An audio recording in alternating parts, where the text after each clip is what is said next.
सत्याच्या शोधात, सत्याच्या सोबत. आपण पाहत आहात 24x7 न्यूज रिपोर्ट. आणि आजची मोठी बातमी. महाबोधी महाविहाराच्या मुक्तीसाठी सटाण्यात धरणे आंदोलन. सटाणा बागलाण येथील तहसील कार्यालयासमोर, जिथे सम्राट अशोक स्तंभ परिसरात एक दिवसीय धरणे आंदोलन करण्यात आले आहे. बोधगया येथील महाबोधी महाविहार जगभरातील कोट्यवधी बौद्ध अनुयायांचे सर्वोच्च श्रद्धास्थान.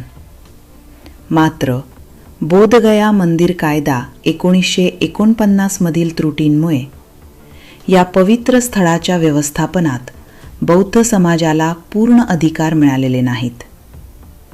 याच पार्श्वभूमीवर भारतीय बौद्ध महासभा आणि कसमादे परिसरातील सर्वपक्षीय धम्म अनुयायांनी एकत्र येत आंदोलन छेडले आहे.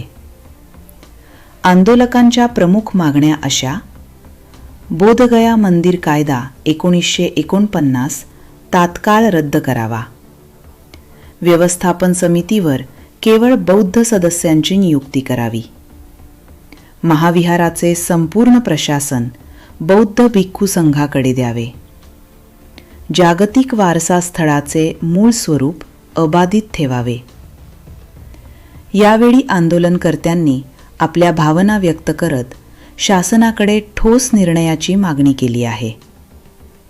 या आंदोलनात बौद्ध महासभेचे महाराष्ट्र राज्य अध्यक्ष के बच्छाव, जिल्हाध्यक्ष संजय भरीत, तालुकाध्यक्ष कडू वनीस यांच्यासह अनेक पदाधिकारी आणि कार्यकर्ते मोठ्या संख्येने उपस्थित होते. महाबोधी महाविहाराच्या मुक्तीसाठी उभारलेला हा लढा आता अधिक तीव्र होताना दिसत आहे. शासन या मागण्यांकडे कितपत गांभीर्याने पाहते हे पाहणे महत्त्वाचे ठरणार आहे. मुख्य संपादक Umesh More, 24x7 news report, Satana Baglan. अशीच महत्त्वाची आणि ताजी बातमी पाहण्यासाठी आमच्या 24x7 न्यूज रिपोर्ट चॅनलला लाईक, शेअर